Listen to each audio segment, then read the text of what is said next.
Okay, let's dive into this.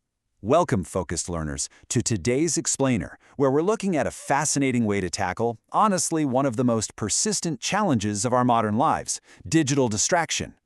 I mean, we've all been there, right? Feeling completely hijacked by our devices, literally losing hours of productivity to a seemingly harmless, split-second glance at a screen. But what if mastering your focus didn't require locking your phone in a safe or going completely off the grid? What if the solution was just a matter of timing? Today, we're extracting a remarkably elegant strategy directly from our source material. We're looking at a concept that tackles the actual mechanics of our distractions head-on. It's called the 10-minute pause rule. Through the concepts we'll unpack today, let's explore exactly how this whole thing works and how you can use it to firmly take back control of your attention. So I want you to ask yourself this question right now, like in this exact second. How strong is your urge to check your phone? Come on, be honest. Is your hand already twitching? Are you wondering if maybe, just maybe, you got a text while I was just speaking? Did you just imagine a phantom vibration in your pocket? Or maybe you have this weird urge to mindlessly open an app you literally just closed 3 seconds ago? Are you feeling that fast, impulsive, visceral pull to just grab the device, unlock the screen, and take a quick look? It's a rapid-fire impulse. It hits you so fast, demanding absolutely immediate satisfaction. And we are so conditioned to respond to this feeling instantly without a second thought. But to understand how to actually fix this, we need to understand the anatomy of that exact, incredibly fast impulse. Which brings us right into Section 1, the phone-checking urge.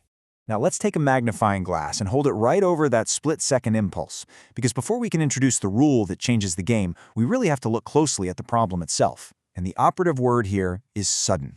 Actually, scratch that. I want you to deliberately slow down with me for a moment. Imagine you're working on a project, or reading a book, or just sitting in a quiet room. Everything is still, and then, out of absolutely nowhere, the feeling arises. It's the sudden impulse to check. It doesn't come with logic, It doesn't come with a calendar reminder. It is just an unprompted, spontaneous spike of desire. If we put it in slow motion, you can almost feel the tension building in your muscles, the sudden shift in your brain's focus away from your current task and zooming right toward the glowing rectangle in your pocket. It feels urgent, it feels mandatory, but, as our source material reveals, that feeling of absolute urgency is actually an illusion, one that we can absolutely intercept. All right, let's jump into Section 2, the 10-minute pause rule. This is the core intervention derived straight from our source text. This is exactly how we take that sudden, overwhelming impulse we just looked at and completely neutralize its power over us. So, the crucial point is this exact number, 10. It's kind of fascinating that it's just 10 minutes. Not an hour, not a whole day of digital detox, just 10 minutes. When the impulse to check your phone strikes, your only job, literally your only job, is to impose a 10-minute gap between the feeling and the action. This specific time frame is the ultimate antidote to the impulsive action. Why? Well, it's short enough that your brain won't totally panic and rebel against the restriction, but it's long enough to break that automatic, robotic loop of reach and scroll. Let's break this down into a really practical, actionable behavioral shift. It's basically 3 steps. Step 1. Feel the urge. You actually have to notice the sudden impulse happening. Don't ignore it. Acknowledge it. Step 2. Delay.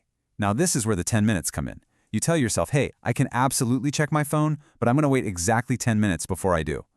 Now what's really interesting here is the distinction being made. You are not denying yourself. You are simply delaying. It's a totally different mindset. And then comes step 3. Let it pass. By stepping out of the immediate reaction, you allow the intense feeling of needing to check your phone to just naturally resolve itself. The whole beauty of this strategy is in the permission. You aren't fighting this massive restrictive battle of willpower where you declare, no, I can never look at my phone again. You're just saying, yeah, sure, but not right this second. And that naturally brings us to our final section, Section 3, Riding the Urge Wave. So, you might be wondering, why does a mere 10-minute delay work so incredibly well? How on earth does such a tiny window of time completely disarm an impulse that felt so incredibly powerful just moments before? And this brilliantly illustrates the central concept of our source text, the urge wave. It's defined as a temporary impulse that peaks and then dissipates over time. Listen, an urge is not a permanent state of being. It is a literal wave. Think of a wave out in the ocean. It swells, it rises up to this dramatic peak where it looks huge and unstoppable, and then inevitably what happens? It breaks, it crashes, and it recedes back into the water, dissipating entirely. Your sudden impulse to check your phone operates on those exact same physics. If you act on it instantly, you're just being swept away by the peak of the wave. But if you just wait, you watch the wave crash and disappear all on its own. Let's actually compare these two distinct points in time to really drive this home. Think about minute 1 versus minute 10. Now, at minute 1, you are at the absolute peak of the urge wave. The feeling is overwhelming. The impulse is practically screaming at you. It feels like an itch you absolutely must scratch right now. It feels entirely permanent in that split second. But then, fast forward to minute 10. By the time you reach the end of that 10-minute pause, a genuine biological and psychological resolution has occurred. The wave has broken.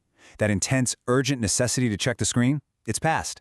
In fact, you'll often find that by minute 10, you've completely forgotten you even wanted to check your phone in the first place, simply because you re-engaged with whatever you were actually doing.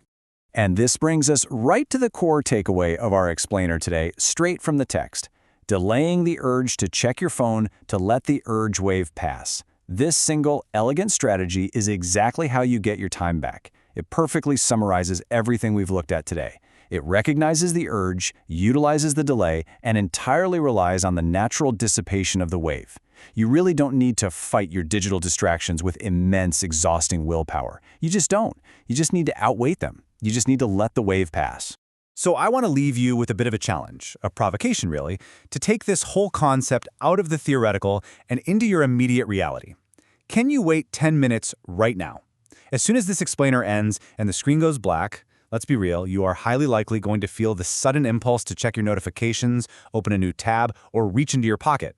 So do this. Step 1, feel the urge. Step 2, delay. I dare you to set a timer and wait exactly 10 minutes before you touch that device.